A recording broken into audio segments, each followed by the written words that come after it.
Hey folks, thanks for watching my monologues. In case you haven't heard, I'm told there's an election coming up pretty soon.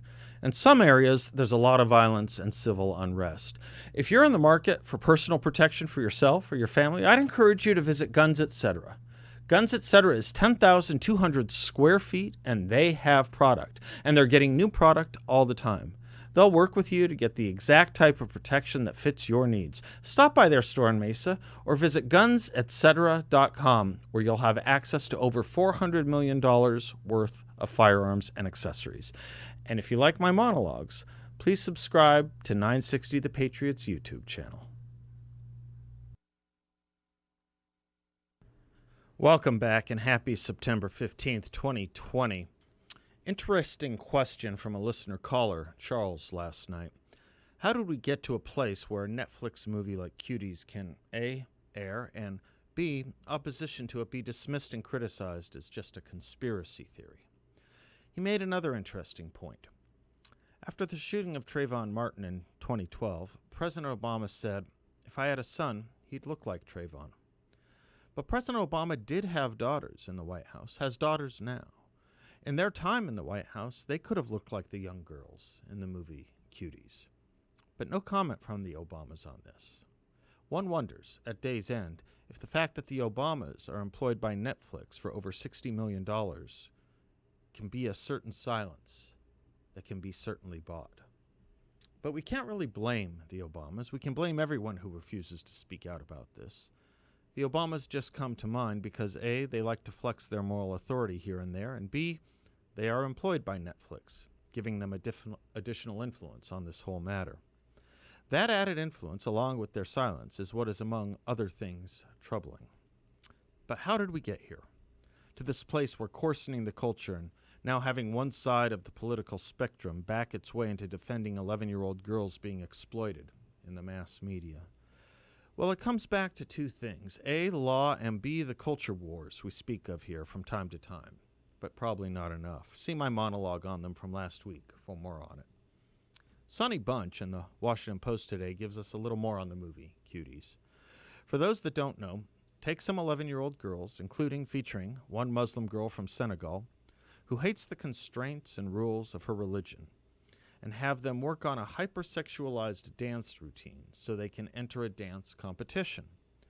They get their ideas from the internet, learning to twerk and gyrate and simulate sex acts. Don't get me wrong. I understand the desire for reform in strict or orthodox or fundamentalist Islam, which the girl from Senegal protests.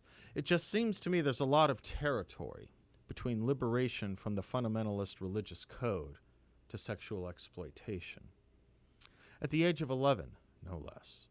The girls get their ideas for their routine, and they get their normalization of sexual expression from the internet.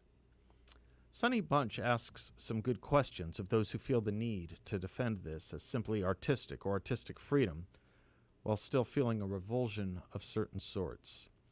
Those who have championed Cuties, he writes, need to ask what we have to do as a society to ensure our children don't feel pressured to act this way. Did you, dear reader, celebrate the raunchy vulgarity of Cardi B and Mean Three Stallion WAP or dismiss criticism of it as fuddy-duddiness? Have you shrugged away the fact that Kim Kardashian made the leap from sex tape to mogul? Do you think it's okay to celebrate little kids partaking in drag shows where grown-ups throw dollar bills at them? Have you considered that you have helped create the world that Cuties is critiquing? I'll ask another question. Why did the Democratic Party think it okay for Joe Biden to do an exclusive interview with Cardi B, especially in the midst of controversy over her WAP song and video? There is, of course, a whole other discussion about why Joe Biden chose Cardi B to propel his message in the black community, and we can discuss that in a bit. But did anyone, knowing of Cardi B's video and her lyrics, did anyone in the Democratic Party or the Biden family stop to think maybe a rap singer whose most recent and famous song is too crude and pornographic, possibly even obscene to even discuss on radio, might not be the right person for Joe Biden to give an exclusive interview to? I shall never take another word seriously about Donald Trump's crudeness. Cardi B makes Trump look like Francis of Assisi, and Joe Biden blessed her. If you know not of what I speak, just watch her WAP video online. Suffice to say, I can't even tell you what WAP are the initials for on this show, not because it's unclear, but because it's too graphic. In any event, normalizing child sexual exploitation, and of course Cardi B, has been a long time coming, and a long time partisan. And it's too bad, but it didn't have to be that way. In the 1990s, as I mentioned yesterday, there was a bipartisan effort to arrest some of this. William Bennett and Dolores Tucker wrote, gave speeches, held press conferences, testified to Congress. In time, Joe Lieberman joined them and others. Tipper Gore was in on it at one point as well. But Lieberman, when he was given the nomination for the vice presidency in 2000, he renounced all that to please the left, much as Joe Biden renounced so much to please the left today. Dolores Tucker died, and it was left only for one side to denounce the sort of thing we are discussing, and for the other side to denounce us as blue-nosed censors. And worse, even comparing opposition to this sort of thing to life under the Taliban.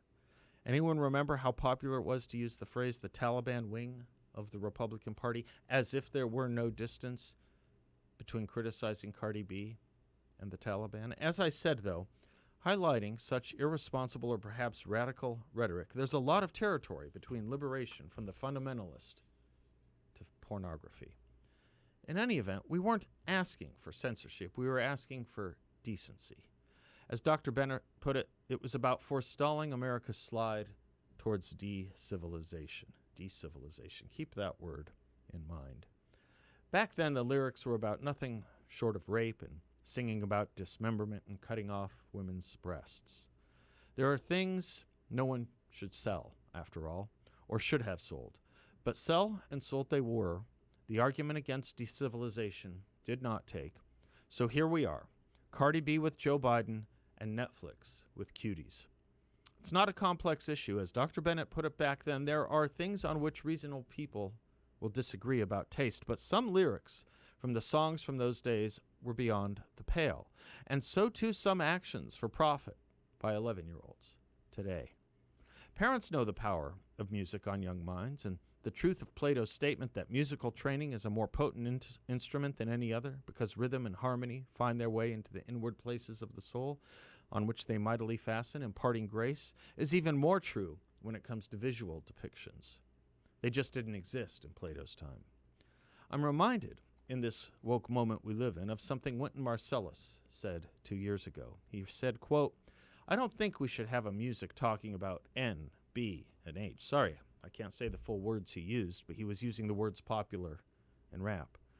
"I've said it, I've repeated it, I still repeat it," he said. "To me, it's all much more damaging than a statue of Robert E. Lee." You can't have a pipeline of filth, he said, be your default. You can't have a pipeline of filth be your default position and not have it take a toll on society, close quote. Unheeded, we are here now. There is now a wide consensus that our culture has grown increasingly vulgar, coarse, and violent. That it surely has. And just as surely, this music and child sexual exploitation for entertainment play a large part in that degradation. That's how we got here culturally. I spoke a lot about this after the Oscars, the Academy Awards, earlier this year, when The Joker was so well rewarded. It was a psychopathic and violent piece of pornography.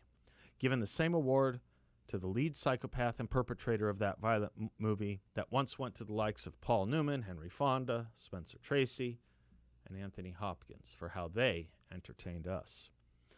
But for us to point that out itself was criticized. There is art for art's sake, after all. No art, music, screen, reading, otherwise, should be subject to negative judgment. But a lesson we seem never to have learned, taught by Irving Kristol and Walter Burns, was that no society can be utterly indifferent to the ways its citizens publicly entertain themselves. Bear baiting and cockfighting are prohibited only in part out of compassion for the suffering of animals, Kristol wrote. The main reason they were abolished was because it was felt that they debased and brutalized the citizenry who flocked to witness such spectacles. We are dealing with a general tendency that is suffusing our entire culture, and we have to ask, have we become so indifferent to the debasement and brutalization of our citizenry that we now tolerate where we are not defending child sexual exploitation? To paraphrase Bill Barr, that's what we do now? We ask the obvious here. How can all of this not make a difference? Crystal put it this way. After all, if you believe that there was no one who was ever corrupted by a play or a movie, you have to believe that all art is morally trivial, and that consequently all education is morally irrelevant. No one, not even a university professor, really believes that. But we've been culturally shaped by the law, and it started long before flag burning was deemed protected by First Amendment speech. It started long before screaming profanities at veterans' funerals was deemed protected speech. It started with something else we've spoken about here. The taking over of right and wrong, understanding the difference between the decent and profane. It's called relativism. Relativism, no judgment. Nothing is better than anything else, and to say so is subjective and arrogant, even ethnocentrist, and at times jingoistic. We've reached such a point that the singing of the national anthem is more controversial than wearing socks that call our police pigs or carrying signs and shouting F America. Hadley Arcus distilled it this way over an early case on the subject. Our judiciary has talked itself into the notion that the law could not make judgments on the content of speech. Take Justice Harlan's opinion in Cohen v. California. Regards a protester in a courthouse whose jacket read F the draft at the height of the Vietnam War. And it used the whole word. I'm just using the first letter. The Supreme Court had insisted on protecting Cohen's jacket as a species of political speech, saying one man's vulgarity is another man's lyric. And yet, if the meaning of words was subjective, how did Justice Marshall profess to know that the speech was political at all, Hadley Arcus asked. Perhaps F the draft, in its full rendering, meant make love to the wind. But Harlan understood that Cohen was condemning the war draft. Still, how would he have known that without knowing that certain terms and symbols were established in the language as terms of condemnation, disapproval, even insult? Justice Marshall simply threw up his hand, writing one man's vulgarity is another man's lyric. Walter Burns would respond that this is a foolish statement at best, and at worst, pernicious. For if Harlan is right, there is no such thing as vulgarity, and therefore no reason to censor or judge. But by the same token, there is also no such thing as art, and therefore no reason not to censor or judge. And so we are here. One man's sexually gyrating 11-year-old is another man's Ginger Rogers or Juliette Prowse. One man's Cardi B is another man's Maria Callas or Sarah Brightman. Or, given her new venue with Joe Biden, one man's Cardi B is another man's Leslie Stahl. But I still would like to think that no one, not even a university professor, really believes any of this. But too much believing this is how we got here.